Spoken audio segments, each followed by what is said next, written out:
이 시간 말씀을 받겠습니다. 이 복된 시간에 주시는 하나님의 말씀은 우리 계속해서 느헤미야 6장 1절에서 14절까지의 말씀입니다.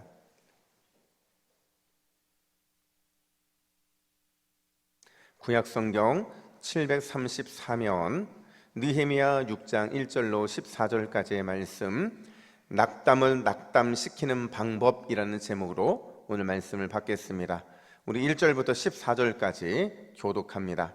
산발락과 도비아와 아라비아 사람 겟셈과 그 나머지 우리의 원수들이 내가 성벽을 건축하여 허물어진 틈을 남기지 아니하였다 함을 들었는데 그때는 내가 아직 성문에 문짝을 달지 못한 때였더라.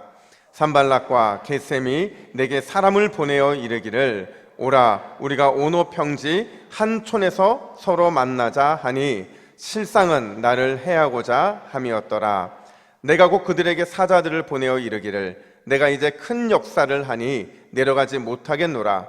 어찌하여 역사를 중지하고 너희에게로 가겠느냐 하매 그들이 4번이나 이같이 내게 사람을 보내되 나는 꼭 같이 대답하였더니 산발랏이 5번째는 그 종자의 손에 봉하지 아니하는 편지를 들려 내게 보냈는데 그 글에 이르기를 이방 중에도 소문이 있고 가스무도 말하기를 너와 유다 사람들이 모반하려 하여 성벽을 건축한다 하나니 내가 그 말과 같이 왕이 되려 하는도다.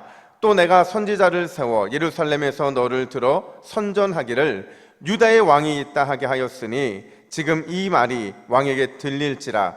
그런즉 너는 오라 이제 오라 함께 논의하자 하였기로 내가 사람을 보내어 그에게 이르기를 내가 말한 바 이런 일은 없는 일이요 내 마음에서 지어낸 것이라 하였나니 이는 그들이 다 우리를 두렵게 하고자 하여 말하기를 그들의 손이 피곤하여 역사를 중지하고 이루지 못하리라 함이라. 이제 내 손을 힘있게 하옵소서 하였노니 이후로 무에다벨의 손자 들라야의 아들 스마야가 두문분출하기로 내가 그 집에 가니 그가 이르기를 그들이 너를 죽이러 올 터이니 우리가 하나님의 전으로 가서 외소 안에 머물고 그 문을 닫자. 저들이 반드시 밤에 와서 너를 죽이리라 하기로 내가 이르기를 나 같은 자가 어찌 도망하며 나 같은 몸이면 누가 외소에 들어가서 생명을 보존하겠느냐. 나는 들어가지 않겠노라 하고 깨달은즉 그는 하나님께서 보내신 바가 아니라 도비아와 산비랏의 뇌물을 받고 내게 이런 예언을 함이라. 그들이 뇌물을 준 까닭은 나를 두렵게 하고 그렇게 함으로 범죄하게 하고 악한 말을 지어 나를 비방하려 함이었느니라. 내 하나님이여 도비아와 산발락과 여선지 노아데와 그 남은 선지자들 곧 나를 두렵게 하고자 한 자들의 소행을 기억하옵소서 하였노라. 아멘. 할렐루야. 우리 옆에 분들에게 이렇게 인사하겠습니다. 생각의 틀을 바꿉시다. 생각의 틀을 바꿉시다. 한 번 더 인사합니다. 삶의 틀도 바꿉시다. 삶의 틀도 바꿉시다. 아멘. 여러분 볼링이라는 운동 경기 아세요? 예, 볼링 누가 가장 먼저 시작했을까요? 정확한지는 아는데 일설에 의하면 볼링을 가장 먼저 했던 사람이 위대한 종교 개혁자 마틴 루터였다고 해요. 그가요, 여러분 이 로마 카톨릭에 의해서 오랜 도피 생활을 하거든요. 그러니까 여기저기를 숨어 다니고 또 도피하다 보니까 삶이 너무 단조로운 거예요. 단조로운데 늘 자신의 삶에는 사탄과의 싸움이 계속 지속되더라는 거죠. 그래서 도피 생활의 무료함도 좀 줄이고 그리고 대적을 명확하게 하기 위해서 그가 이제 이런 마귀를 상징하는 핀들을 좀 세워놨다고 그래요. 그리고 그 핀들에다가 이 둥글둥글한 돌을 이렇게 굴렸대요. 그러면 정확하게 이 마귀가 딱 맞고 쓰러지는 거 보면서 쾌감을 누렸다는 거죠. 그래서 여기에서 볼링이 유래했다 이렇게 생각하는 분들이 또 계시더라고요. 여러분 볼링은요 이 핀이 총 몇 개예요? 예, 10개입니다. 10개. 이 10개의 핀을 다 쓰러뜨리는 걸 뭐라고 할까요? 어떻게 잘 아세요? 스트라이크라고 하는데요. 근데 이 10핀을 다 쓰러뜨리려면 반드시 넘어뜨려야 하는 핀이 있어요. 저 1번부터 10번 중에 몇 번일까요? 예, 1번하고 5번인데 1번하고 5번 중에서도 더더욱 쓰러뜨려야 하는 핀이 뭔지 아세요? 5번입니다. 5번. 그 가운데 있는 5번을 쓰러뜨리는데 그것만 쓰러뜨리면 나머지 핀들은 저절로 쓰러진다는 거예요. 그래서 5번 핀을 뭐라고 부르느냐? 킹핀이다 이렇게 불러요. 그러니까 왕인 거죠. 그 킹핀만 쓰러뜨리면 나머지 다 무너뜨릴 수 있다는 거예요. 근데 어떤 분이 이렇게 말씀하시더라고요. 이 볼링 초보와 프로와의 차이가 뭐냐? 볼링 초보는요 그냥 10개 모두를 다 쓰러뜨리려고 한다는 거예요. 그러니까 포부가 너무 강한 거죠. 나는 반드시 10개를 다 쓰러뜨리고 말 거야. 이건 초보라는 거예요. 그럼 프로가 어떤 사람이냐? 하나의 핀, 어떤 핀이요? 킹핀 하나만 보고 볼링을 하는 사람이 진짜 프로 중에 프로라는 거죠. 여러분 이거를 신앙생활에 적용을 해볼게요. 사탄은요 프로 볼링러예요. 그러니까 사탄이 얼마나 볼링을 잘하냐면요 우리 성도들을 세워놓고 쓰러뜨리는 일에 아주 최고의 프로라는 거죠. 마음을 쓰러뜨리고 영적 공동체인 가정과 교회를 쓰러뜨리는 이 일에 사단은 최고일 수밖에 없어요. 여러분 사단에게 한번 잘못 걸리잖아요. 무조건 쓰러지게 되어 있습니다. 속수무책으로 당할 수밖에 없어요. 그만큼 사단은요 누군가를 무너뜨리고 쓰러뜨리는 일에 최고 중에 최고이기 때문에 그렇다는 거죠. 근데 사탄도요 이 무너뜨림에 있어서 공식을 갖고 있어요. 하나의 패턴이 있는데 그 패턴이 뭐냐면 킹핀만 공격한다는 거예요. 그러니까 다 쓰러뜨리지 않고요 그 하나만 공격을 하는데 그게 때로는 우리의 마음의 킹핀일 때도 있고요 가정과 교회의 킹핀일 때도 있어요. 왜 이렇게 하나만 공격을 하느냐? 여러분 이 하나만 공격해서 무너뜨리면 나머지 것들은 저절로 다 쓰러뜨리기 때문에 그렇다는 거죠. 그러니까 사탄은 늘 주 타겟이 있어요. 그 타겟을 누리고 그 킹핀을 넘어뜨리는데 올인을 한다는 거죠. 여러분 제가 오늘 왜 이 킹핀 얘기를 이렇게 오랫동안 하느냐? 여러분 느헤미야 6장까지 우리가 오면서요 예루살렘 공동체가 무수한 공격을 받았거든요. 이 사단으로부터 무수한 공격을 받아서 예루살렘 공동체의 회복을 방해했는데요 한번 생각해 보세요. 가장 먼저 그들을 공격했던 것은 심리전이었습니다. 산발락과 도비아가 갑자기 나타나서요 이스라엘 공동체를 비웃고 또 업신여기면서 뭐라고 말을 하느냐? 우리 4장 3절 말씀을 화면 보시고 같이 읽습니다. 시작. 그들이 건축하는 돌 성벽은 여우가 올라가도 곧 무너지리라. 여러분 누가 올라가도 무너질 거래요? 여우가. 그러니까 막 깔보는 거죠. 비웃는 거예요. 기만하고 놀리는 거죠. 근데 이 말이 통했어요? 안 통했어요? 안 통했어요. 오히려 이 말 듣고 예루살렘 공동체가 똘똘 뭉쳐서 함께 기도하면서 다시 성벽을 쌓더라는 거죠.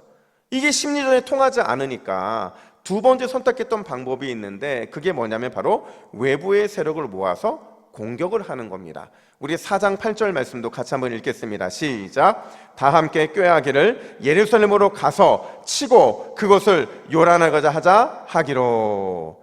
가서 치고 요란하게 하자. 이런 공격을 준비를 했는데 여러분 이게 통했을까요? 안 통했을까요? 이것도 안 통했어요. 왜 안 통했냐면 하나님께서 직접 움직이시는 거예요. 어떻게 움직이셨느냐? 예루살렘 공동체, 이제 공격을 받게 되는 예루살렘 공동체에 강한 용사를 세워주셨어요. 그리고 강한 용사만 세워주신 게 아니라 그들로 하여금 하나님이 함께 하시겠다는, 함께 싸워주시겠다는 약속까지 주셨다는 거죠. 그러면 어떻게 무너질 수 있겠냐는 거죠. 그러자 이번에는 마지막으로 사탄이 내부의 문제를 건드리는데 지난주 말씀이에요. 여러분 유다 백성들이요 못 살겠대요. 왜 못 살겠느냐? 귀족들과 민장들이 자신의 피눈물을 빨아먹고 산다는 거죠. 너무 힘들고 어려운데 이 지도자들의 불의함 때문에 도저히 살기가 어렵다는 겁니다. 소망도 없는 이 절박한 상황에서 우리가 이 성벽을 재건한들 무슨 의미가 있냐고 그들은 느헤미야 앞에서 울고 통곡을 했다는 거죠. 그러니까 사탄이요 예루살렘 공동체의 내부 킹핀을 제대로 건드린 겁니다. 근데 이때도 마찬가지로 어떻게 극복을 했느냐? 느헤미야가 깊이 생각했대요. 깊이 생각했다는 것은 하나님의 뜻을 구했다라는 거예요. 하나님의 뜻을 구했더니 하나님이 두 가지 응답을 주셨는데 하나는 하나님을 경외하는 마음이 회복돼야 된다는 거예요. 그리고 두 번째는 손해를 각오한 사랑을 회복해야 된다. 이렇게 해서 다시 이 내부의 문제 역시도 승리하게 됐다라는 거예요. 여러분 엄청난 공격을 받았죠. 이런 공격들을 공격 때마다 하나님이 이기실 수 있도록 능력을 주셨다라는 거예요. 그저께요, 금요일날 제가 사무실에서 말씀을 준비하고 있는데 이 부산분은 아니세요. 근데 제가 알고 지내는 한 집사님이 저에게 전화를 주셨어요. 근데 그분이 왜 전화를 주셨냐면, 근데 가끔 이렇게 전화하셔가지고 저한테 뭐 말씀 은혜 받았다 이렇게 하시는 분이에요. 저희 교회 분들은 별로 안 하시는데 외부에서는 그런 말씀을 가끔 해요. 근데 제가 그분이 뭐라고 말씀하셨냐면, 지난주 설교를 듣다가 마음에 찔림이 있었다는 거예요. 그래서 어떤 찔림이 있으셨냐고 물어보니까 남편하고 좀 대판 싸웠대요. 그래서 지금 냉전 중인데 왜 싸웠냐고 물어보니까 반찬 때문에 싸웠대요. 그러니까 남편이 늘 반찬 투정을 했던 모양이에요. 그러니까 자꾸 투정하니까 능력은 한계가 있고 아내들이 벌컥했겠죠. 그래서 아내가 벌컥해서 싸웠는데 냉전이 됐는데, 이 어디에 마음에 이렇게 꽂혔냐면, 기왕 해야 될 사랑 누구처럼 손해보고 사랑해야 된다고 그랬어요. 예수님처럼 손해보고 사랑해야 된다, 이 말에 딱 찔린 거예요. 결단을 했다는 거죠. 뭐라고 결단을 했냐면, 야, 내가 그러면 누구를 대접하는 것처럼 음식을 준비할까 고민을 하다가 누구를 대접하는 것처럼 음식을 준비했을까요? 예수님처럼. 예수님이 내가 만든 요리를 드시겠다는 사실을 떠올리면서 기도하면서 음식을 준비한 거예요. 음식 반찬을 썰면서도 기도하는 마음으로 하고, 음식을 준비하면서도 예수님을 향한 사랑의 마음으로 준비를 하고, 그렇게 했더니 진짜 놀라운 건 뭐냐면, 사랑으로 기도해서 반찬 내놓으니까요, 그동안 애들도 별로 반찬 맛 없어 했는데 갑자기 엄마 반찬 맛이 바뀌었다는 거예요. 너무 좋다는 겁니다. 애들이 밥을 맛있게 먹으니까 기분이 좋아요. 심지어 남편도 지금까지 한 번도 칭찬한 적이 없는데 며칠을 맛있게 먹더라는 거죠. 와, 마음속으로 역시 기도하고 반찬을 하니까 이 사랑이 이 속에 담뿍 튕기니까 그 어떤 MSG보다 훨씬 능력으로 나타나는 사실을 확인받은 거예요. 근데요, 이렇게 해피엔딩으로 끝났으면 좋았을 텐데 집사님이 남편의 말 한마디 때문에 마음이 더 무너졌다는 거예요. 그래서 무슨 말을 들었는데 그래요? 했더니 뭐라고 하냐면, 그래도 당신은 우리 엄마 따라가려면 아직도 멀었어, 이랬다라는 겁니다. 그래서 제가 이 남편 보면서, 야, 말 한마디에 천냥빚을 갚는데 한 50만 냥 빚진 것 같아요. 그래서 결국 이 아내분이 하시는 얘기가, 역시 사탄은 호락호락하지 않더라, 이렇게 말하더라는 겁니다. 여러분, 예루살렘 공동체가요, 하나님을 경외하는 마음, 그리고 손해를 각오한 이 사랑을 가지고 회복이 됩니다. 그러니까 놀라운 열매를 맺히게 되는데, 넘어지고 무너질 것 같았던 공동체가 어떻게 열매를 맺느냐, 우리 본문 오늘 1절 말씀을 보세요. 우리 1절 말씀을 같이 읽습니다. 시작. 내가 성벽을 건축하여 허물어진 틈을 남기지 아니하였는데 그때는 내가 아직 성문에 문짝을 달지 못한 때였더라. 아멘. 자, 여러분, 예루살렘 성벽이요, 이렇게 쭉 돌았잖아요. 이 도는 게 보통 정확한 사이즈는 모르겠지만 6에서 7km 사이였다고 그래요. 그러니까 6에서 7km 사이를요, 이제 거의 허물은 틈 없이 다 메꿨다는 겁니다. 근데 이 메꾼 게요, 이제 마지막 뭐 하나만 남은 거예요? 문짝만 달면 되는 거예요. 그러면 공사가 다 끝나는 거죠. 분명히 수많은 공격들이 있었는데 그 공격들을 하나님 경외하는 마음과 손해를 각오한 사랑의 마음을 가지고 도전하니까 결국 공사가 끝까지 올 수 있게 됐다는 겁니다. 근데 바로 이때 어떤 일이 발생을 하느냐, 2절 말씀을 보세요. 2절 같이 있습니다. 시작. 산발락과 게셈이 내게 사람을 보내어 이르기를, 오라, 우리가 오노 평지의 한 촌에서 서로 만나자 하니 실상은 나를 해하고자 함이었더라. 여러분, 사탄이요, 산발락과 게셈을 통해 총공세를 해옵니다. 사실 이 느헤미야서는요, 오늘 6장을 끝으로 해서 한 달락이 진행이 돼요. 그러니까 완전히 이 성이 완공되는 이 과정들을 통해서 한 달락이 마무리가 되는데, 이 영적인 싸움이 마무리가 되려다 보니까 엄청난 총공세가 막 쏟아지는 거예요. 근데 이 마지막 총공세의 집중 타격이 누구였느냐? 누구였을까요? 느헤미야였어요. 예루살렘 공동체의 킹핀이라 불리는 느헤미야가 집중 타격이 됐다라는 겁니다. 왜냐하면 여러분 생각해 보세요. 느헤미야만 공격해서 무너뜨리잖아요. 그러면 예루살렘 공동체는 느헤미야가 오기 이전으로 다 돌아가는 거예요. 느헤미야가 무너지잖아요. 그러면 다시 그 공동체를 무너뜨리는 것은 식은죽 먹기라는 거죠. 생각해 보세요.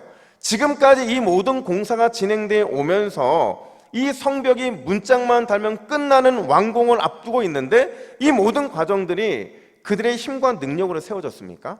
아니에요. 이 모든 것들은요, 하나님을 경외하는 그 마음, 신앙과 손해를 각오한 사랑의 헌신, 이게 그들로 하여금 이 성을 완벽하게 세우게 했고, 그 일을 가능하게 했던 게 뭐냐면 느헤미야의 기도였어요. 그 기도가, 그 영적인 힘이 지금까지 이 공동체를 여기까지 이끌어 왔는데, 느헤미야가 무너진다고 생각해 보세요. 그럼 모든 게 다 무용지물이 되고 마는 거거든요. 근데 참 신기한 게도요, 오늘 본문에 등장하는 사탄의 이 회유는요, 굉장히 끈질기고 집요합니다. 그러니까 마치 사탄도 이게 마지막인 것처럼, 내가 너를 반드시 쓰러뜨려야만 나도 죽기 살기로 한번 붙어보겠다라는 마음으로 지금 느헤미야를 회유하는데, 한두 번도 아니고요, 몇 번 회유를 하냐. 4절 말씀 보세요. 그들이 몇 번 회유했대요? 4번이나 사람을 보내서 회유했다는 거죠. 심지어 5절에 보니까요, 5번째 보내요. 근데 보낼 때 그냥 보내는 게 아니라, 보통 이번 편지는요, 중요한 편지는 오픈합니까? 아니면 딱 봉합니까? 봉해야죠. 근데 그거를 오픈을 해서 보내는 거예요. 이 말은 무슨 얘기냐면 다 보라는 거죠. 내가 지금 보내는 편지를 다 보라는 거예요. 이렇게까지 끈질기고 집요하게 회유하는 이유가 뭘까? 그 이유가 뭐냐면요, 오늘 본문의 구조를 보면 너무 잘 알 수 있어요. 한번 화면을 보세요. 화면을 보시면 오늘 본문의 구조가요, 1절부터 9절까지, 10절부터 14절까지, 15절부터 19절까지 이렇게 구분이 되는데요, 이게 다 느헤미야를 공격하는 방법들입니다. 이 방법들이 있는데, 이 방법들이 끝날 때마다 어떻게 말씀으로 끝나느냐, 우리 9절 말씀을 같이 읽습니다. 시작. 이는 그들이 다 우리를 두렵게 하고자 하여. 13절입니다. 시작. 그들이 뇌물을 준 까닭은 나를 두렵게 하고. 19절입니다. 시작. 도비아가 내게 편지하여 나를 두렵게 하고자 하였느니라. 자, 여러분, 사탄이 끈질기고 집요하게 공격한 이유가 뭐 때문이에요? 느헤미야를 두렵게 하기 위해서라는 거예요. 여러분, 느헤미야를 두렵게 하기 위해서 지금 이렇게 집요하고 끈질기게 공격을 하고 있는 겁니다. 여러분, 중요한 건 뭐냐면요, 이 두려움이요, 쌓이고 쌓이잖아요. 뭘로 바뀌는 줄 아세요? 낙심으로 바뀝니다. 두려움이 쌓이고 쌓이면 낙심으로 바뀌게 돼요. 그래서 제가 공식을 한번 만들었어요. 두려움과 낙심이 얼마나 친한 친구냐. 두려움 더하기 두려움은 뭐예요? 낙심이에요. 낙심에서 두려움을 빼요. 그럼 뭐만 남을까요? 두려움만 남는 거예요. 그만큼 낙심과 두려움은 친구 같아요. 근데 여러분, 그러다 보니까 사탄이 늘 우리의 마음에 처음부터 낙심을 주지 않고 뭘 줄까요? 두려움을 줍니다. 두려운 마음을 막 자극해요. 막 자극하다 보면 결국 두려움이 쌓이다 보면 낙심의 수렁에 빠지게 되는 거죠. 그러니까 여러분, 우리가 이 두려움의 감정이라는 것은요, 우리 마음에 다 있어요. 다 있는데 문제는 이 두려움을 쌓고 만들면 안 된다는 거죠. 이 두려움의 마음을 해결해야만 결국 낙심의 문제 앞에서 우리는 승리할 수 있기 때문에 그렇다는 거죠. 여러분, 과연 이 낙심의 문제 앞에서 우리가 어떻게 응전해야 될까요? 어떻게 응전해야 우리가 믿음의 패배자가 아니라 믿음의 승리자가 될 수 있을까? 오늘 두 가지를 살펴보는데요, 첫 번째가 뭐냐? 자리 지킴이가 되어야 한다라는 겁니다. 우리 서로에게 이렇게 한번 인사할까요? 나의 자리는 내가 지킵시다. 나의 자리는 내가 지킵시다. 여러분, 우리의 자리는 우리가 지켜야 되는 줄로 믿습니다.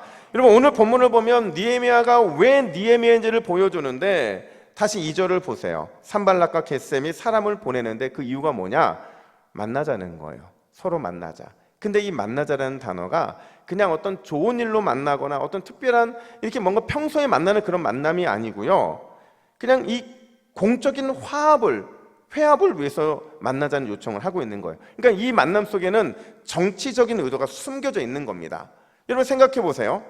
예루살렘 공동체 밖에서 예루살렘 공동체를 보면 이미 성벽은 다 완공됐어요. 성문만 달면 되는 모든 문제가 끝나는 문제예요. 불가능했던 일이 지금 가능해져서 이렇게 완공됐는데 두려울까요? 안 두려울까요? 당연히 두렵죠. 두려우니까 지금까지 업신여기고 비웃고 조롱했던 그 마음들을 겉으로 볼 때는 좀 이 용서를 구하고 싶었던 거죠. 근데 사실은 이 만남이 함정이었어요. 느헤미야를 해하고자 했던 함정이었죠. 그 의도를요, 느헤미야는 기가 막히게 알아요. 기가 막히게 알고 뭐라고 말을 하느냐, 이 초청 앞에서 이렇게 응답합니다. 우리 3절 말씀을 같이 읽습니다. 시작. 내가 곧 그들에게 사자를 보내어 이르기를 내가 이제 큰 역사를 하니 내려가지 못하겠노라. 어찌하여 역사를 중지하게 하고 너희에게로 내려가겠느냐 하매. 아멘. 그럼 느헤미야는요, 단번에 거절합니다. 거절하고는 끝까지 지금 자신의 자리를 굳게 지키겠다고 선포를 하고 있는 거예요. 한번 가서 만날 수 있잖아요. 거기까지 멀지 않거든요. 한번 가면 만날 수 있는데 왜 만나지 않느냐? 물론 함정인 걸 아는 것도 있었지만 더 궁극적인 이유는 뭐냐면요, 여러분, 느헤미야가 지금 6장까지 오면서 그가 서 있는 자리가 어떤 자리였느냐? 그 자리는요, 기도의 자리였고 은혜의 자리였고 사명의 자리였고 하나님의 능력이 임하는 자리였다라는 거예요. 내가 거기에서 하나님의 일들을 감당하면서 늘 기도했고 늘 은혜를 구했고 나의 사명이 무엇인지를 늘 점검했고 그러면서 하나님의 능력이 지금까지 오게 했기 때문에 그는 그 자리를 굳게 지킬 수밖에 없었다라는 거죠. 근데 여러분, 이 산발락과 겟셈이요, 다시 도발을 하는데 뭐라고 회유하고 도발을 하느냐? 한 번 더 내려오라는 거예요. 제발 한 번 더 내려오라는 거죠. 그럴 때마다 그가 뭐라고 응답을 하느냐? 야, 여러분, 느헤미야 역시도 대단한 고집이에요. 뭐라고 하느냐? 4절 보세요. 4절 같이 읽습니다. 시작. 그들이 4번이나 이같이 내게 사람을 보내되 나는 똑같이 대답하였더니. 아멘. 4번이에요. 나중에 5번까지 되는데 그때마다 그가 어떻게 대답했대요? 똑같이 대답했다는 거예요. 여러분, 말이 이상하지 않아요? 한 번, 두 번, 세 번, 네 번 반복해서 대답하면 뭐라고 말해야 되냐면 똑같이 대답했다 이렇게 말을 해야 돼요. 그렇죠? 근데 지금 오늘 본문에 뭐라고 대답해요? 똑같이. 우리가 약속을 할 때요, 약속을 할 때 똑같이 약속합니다, 똑같이 약속합니까? 똑같이 약속하잖아요. 꼭꼭 약속해 이러잖아요. 지금 그걸 강조해주고 있는 거예요. 느헤미야는요, 절대로 자기 자리를 벗어나가고 싶지 않다는 거예요. 왜냐하면 그 자리가 은혜의 자리고 기도의 자리고 사명의 자리고 하나님의 능력이 임했던 자리이기 때문에 이 자리를 비우는 게 결국 사단에게 진다는 사실을 그가 알았던 거죠. 그래서 그는 대답한 거예요. 나는 절대로 나의 기도의 자리를 떠나지 않겠다. 나는 절대 은혜의 자리, 사명의 자리를 떠나지 않겠다. 내게 주신 그 은혜의 능력의 자리, 그 자리가 현실이 되는 그 놀라운 은혜의 자리를 나는 지켜내고야 말겠다. 바로 이 사명의 확신을 그가 가지고 자리를 지켰던 거죠. 여러분, 하나님은요, 자기 자리를 끝까지 굳건하게 지키는 사람에게 반드시 위대한 사명을 맡겨주시는 줄로 믿습니다. 사명만 맡겨주시는 게 아니고요, 능력으로 인도하셔서 결국에는 하나님의 큰 능력을 경험하게 하신다라는 거예요. 느헤미야가 이 자신의 영적인 자리를 지킴으로 인해서 세상의 다른 자리 타협하지 않잖아요. 다른 자리에 대한 마음 갖지 않잖아요. 그런 그를 하나님께서 위대한 일을 맡겨주셨고 결국에 하나님의 능력을 경험하게 만들잖아요. 여러분, 하나님이 우리에게 원하시는 것은 자기의 자리를 끝까지 지키는 것인 줄로 믿습니다. 절대로 자리를 이탈하면 안 된다는 거예요. 일전에 제가 탁구를 배울 때였어요. 여러분, 탁구 배워보셨죠? 탁구를 배우면요, 정말 신기한 게도요, 이 작은 공이 사람을 갖고 놉니다. 그죠? 분명히 잘 쳤는데도 공이 일리 나가고 저리 나가고 막 이러잖아요. 근데 제가 탁구를 배울 때 이제 저를 탁구를 가르쳐준 집사님이요, 구력이 굉장히 좋았던 분이세요. 아마추어인데도 굉장히 잘하시는 분인데, 이제 하루는 그분하고 제가 복식을 쳤어요. 이제 복식을 치는데 여러분 시합 전에 그분이 저한테 뭐라고 신신당부를 하냐면 목사님은 절대로 움직이면 안 돼요. 그냥 요 귀퉁이 여기만 서 계시라는 거예요. 그러면 자기가 여기로만 공을 오게 하겠다는 거죠. 그래서 제가 처음은 안 믿었어요. 그래서 가운데도 있다가 왔다 갔다 하면서 나름대로 일로 오면 어떡해요. 그러니까 어떻게 여기만 있어요. 근데 그분이 진짜 시합을 하는데요, 공이 어디로만 오는 줄 아세요? 여기로만 오는 겁니다. 여기로만. 그러니까 저 여기로 오는 공을 그냥 갖다만 대면 되는 거예요. 다 그분들이 아마추어다 보니까 아마추어 중에서 프로 같은 아마추어가 치는 공을 받기만 할 뿐이지 다른 어떤 방법이 없는 거예요. 그러니까 제가 한 게임을 끝났는데 이겼는데 제 몸에 땀 한 방울이 났을까요? 안 났을까요? 안 났어요. 저는 그냥 공만 이쪽으로 오면 갖다만 되면 되는 거죠. 그래서 제가 그때 알았어요. 야, 이 탁구에서도 이 작은 테이블을 놓고 하는 게임에서도 이 자리가 중요하구나. 그냥 그 자리를 지키고 내게 오는 공만 넘기면 이길 수 있구나. 그 생각이 들더라고요. 여러분 우리가 왜 영적인 싸움에서 자꾸 지느냐? 왜 자꾸 우리가 영적인 싸움 패배하느냐? 우리가 여기 갔다 저기 갔다 그래서 그래요. 그냥 이렇게 하면 좋을 것 같고 저렇게 하면 효과적일 것 같아서 이리저리 다니다 보니까 정작 우리에게 남는 건 뭐냐? 피곤함밖에 없는 거예요. 피곤함밖에 없는 거죠. 여러분 결국 마지막에 웃는 사람이 누구겠어요? 끝까지 자기의 자리를 지키는 사람.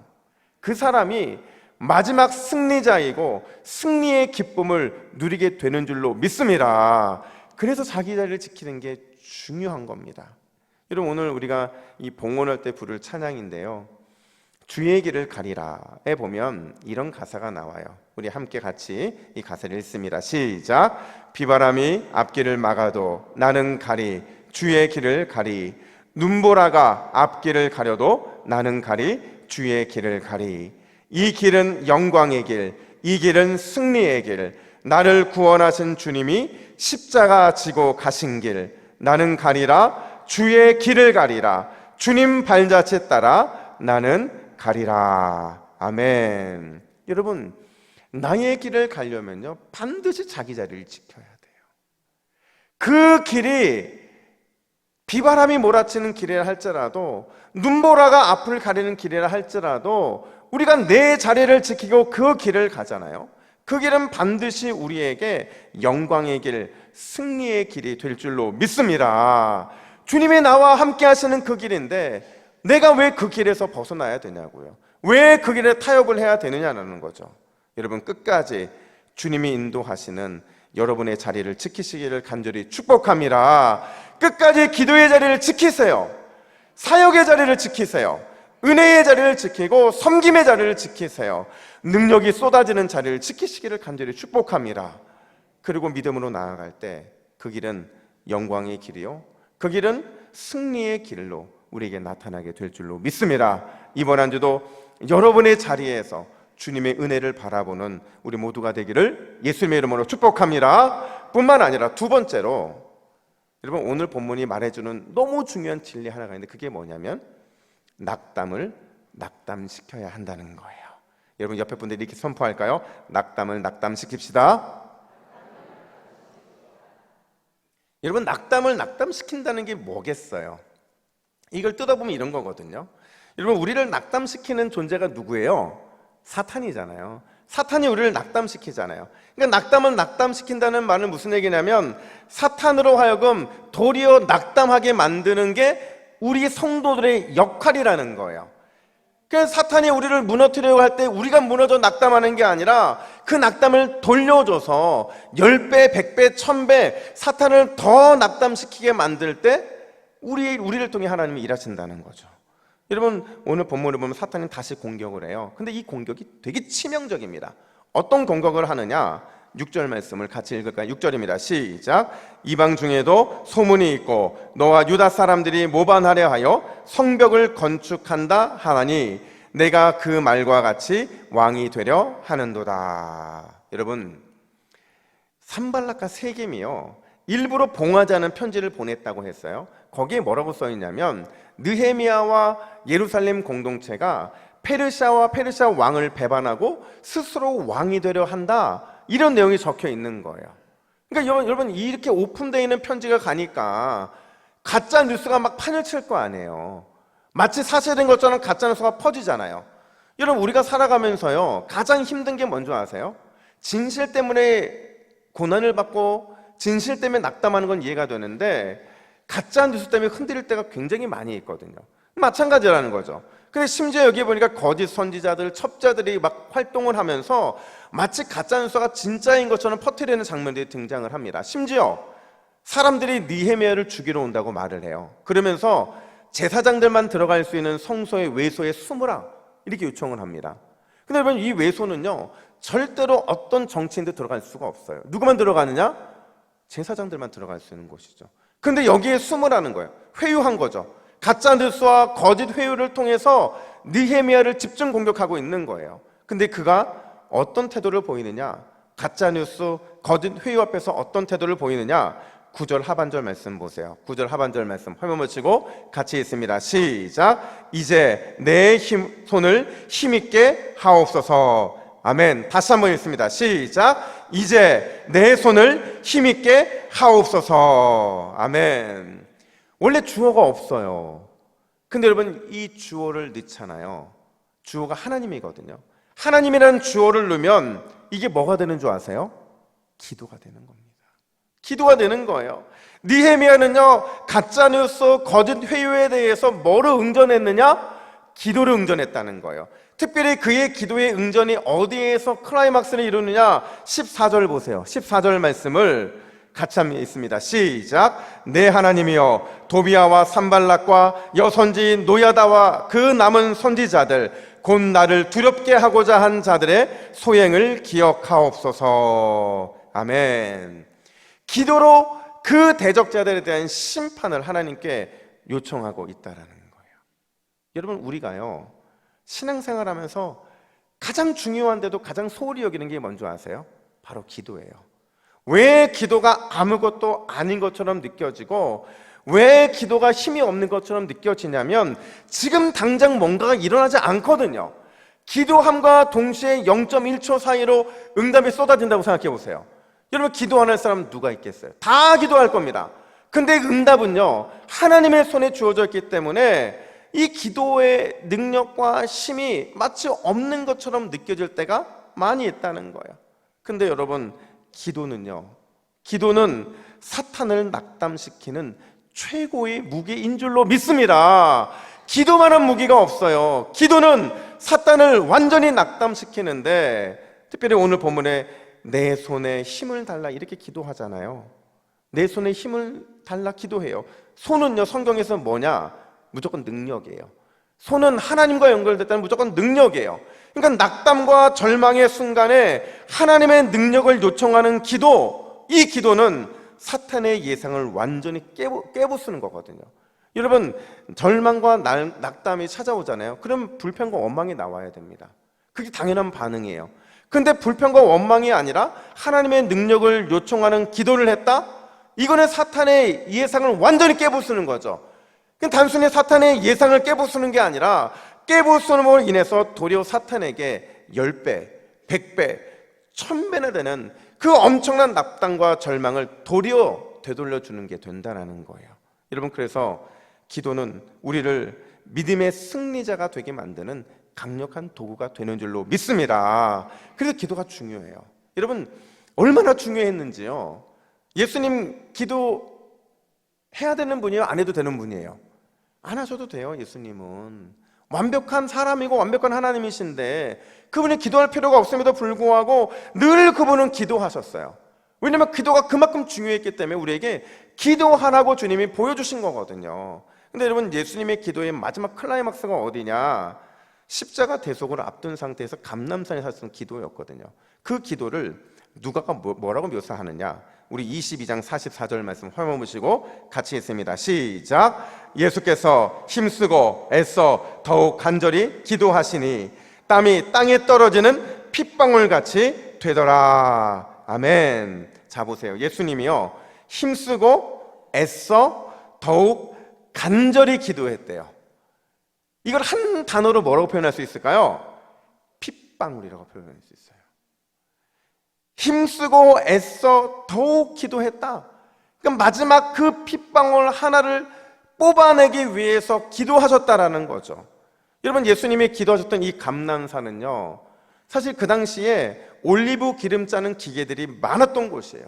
올리브 산이니까 얼마나 많은 올리브 따는 기계들이 있겠어요. 근데 그때 어떻게 기름을 짰냐면요, 이렇게 사람들이 기름을 짰대요.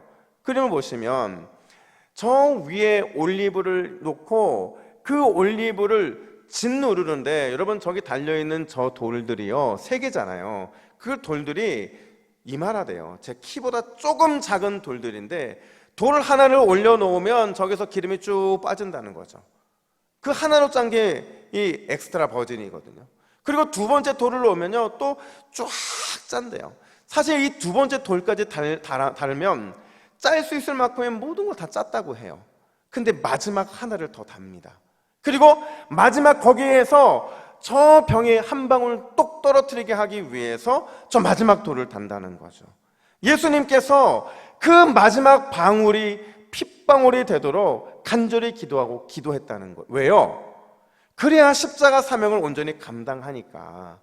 그래야 낙담과 사망을 가져오는 사단에게 도리어 더 큰 낙담과 절망을 안겨줄 수 있기 때문에 그 기도의 능력을 보여주기 위해서 예수님은 바로 그 감람산에서 감람산 올리브 기름 짜는 기계처럼 그렇게 기도하셨다라는 겁니다.